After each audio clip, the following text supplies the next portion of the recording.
Everybody, Happy New Year again. I hadn't planned on shooting a video this quick. Got up this morning, it was 34 degrees and pouring down rain. I've never seen it raining that hard with it that cold. Actually, I had a little flood here in the cul-de-sac. Had to go out and clean that up, unplug the drain, and it's all good now. I thought I'd go ahead and revisit the couplers since I had some time. I've had a lot of time off over this Christmas holiday. So I'm going to share with you what I did. First thing I did, I'm going to show you a excerpt from a article that Maurice Grimes sent me. This was from 2012, so it's some time ago. Guy came up with the idea to replace the springs in the couplers with a piece of rubber band. It was a real trial and error. I have no way, since I use my phone for all this, I tried just copying and pasting a link, but I couldn't figure out how to do it, so I'm just going to show you like a screenshot of the article. It's on nscale.net. If that's still around, I'm not even sure. I've never been on it. But hopefully you can find it by the screenshot that I'll show you. First thing I did was I picked out a tank car. I'm going to work on tank cars because I think it'd be very difficult to add weight to them if they are light. Box cars probably can add weight to them. Covered hoppers probably can, but tank cars I think might be tough. So I'm going to look at doing those first. So first, I started with this B&O engine right here. It's an old GP35 that Benjamin Horn put a decoder in it for me. Runs fantastic. Thought I wanted something really smooth, steady with the flywheels to pull the cars.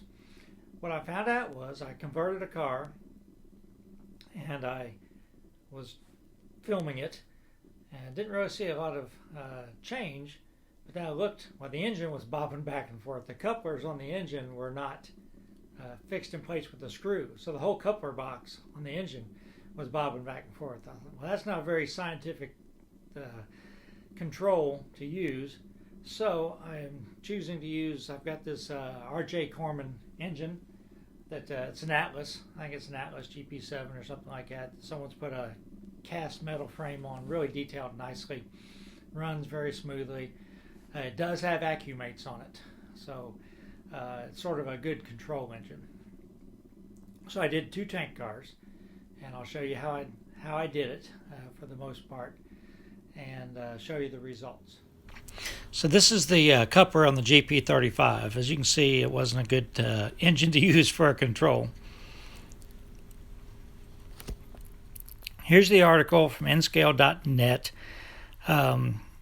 Again, I can't really put a link to it, but hopefully you can find it using this link, or using this picture, you can search for it. This is the second car. Again, I don't have a good control video of the first car since it was filmed with the GP35. But it was just as bad as this one. You can see this is really bobbing a lot.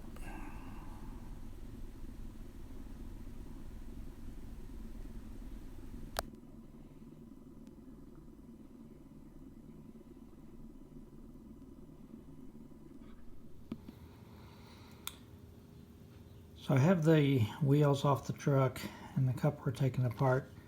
I'll show you one of the springs that came out of the coupler.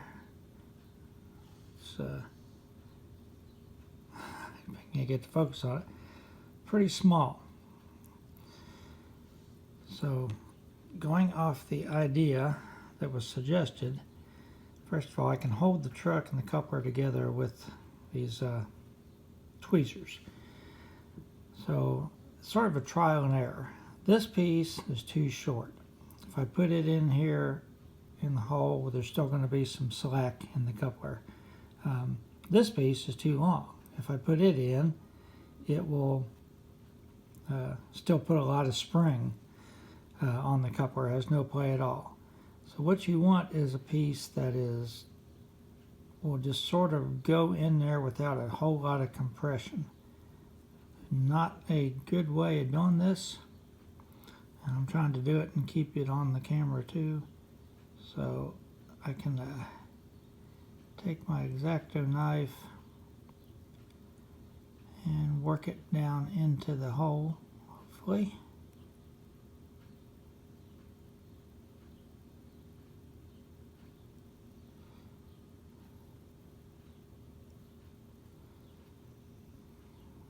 Well, almost had it.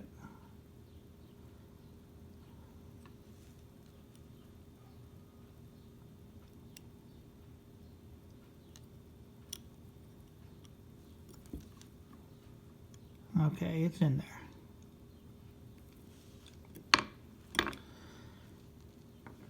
So in order to snap the cover on, I'm going to have to take the tweezers off. This is the other coupler. I struggled a little bit putting the box on the first one. I think it's easier with my fingers to hold it than it is with the tweezers. This whole process, once you're good at it, you can do it in 5 minutes. It's not as long as you think it would take.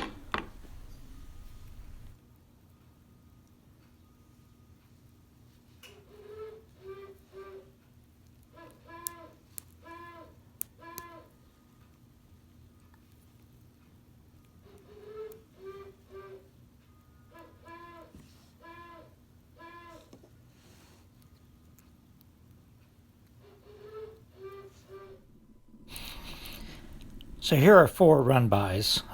Remember, this is an inexact science, trial and error. So I flipped the cars around and ran it so both ends you could see how it did. Black car did great. Both ends, I don't see a wobble at all. The Kaolin car, I think it's much, much, much better than it was, but I think I see a little bit more bobbing on it, and it does seem to be a little bit lighter than the other car too. But overall, I see a huge improvement in the performance of these 2 cars at slow speeds.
Okay, so is this worth doing?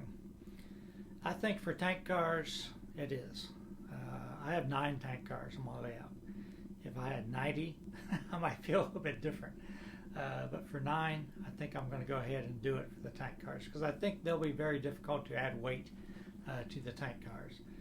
For box cars, maybe covered hoppers, cars that can come apart pretty easy, I still think I'm going to investigate the adding weight, make sure they're the correct standards, 10 MRA and body mount couplers before I would do something like this. I have 75 cars or something. I intend to get a few more since I'm going to have to populate 2 layouts, but I don't think I'll need to hit 100 cars, and I don't want to do this on all those cars. That would be a real pain. So, of course, I don't have to. Some of them, like the Athearn cars, with McHenry couplers, they don't do that. So I don't intend to change those couplers out. Even though the McHenry couplers don't play well with the microtrains as far as uncoupling with the pick sometimes. But I think I can live with that, at least for now. I hope you found this informative. In the comments, a lot of you comment a lot. Please give me a source to buy car weights, good car weights. I don't want want to have to like put BBs in there and epoxy them into place. Something that is like a peel and stick weight or something like that. So if you can give me that, and if you have a scale of your own, listed down there too. I think I can just go get like a kitchen scale at Lowe's or something. I think that might be accurate enough. But if you have a certain one that you like that's inexpensive, please list it in the comments. Again, Happy New Year, everybody, and I'll get back to working on the layout in the next video.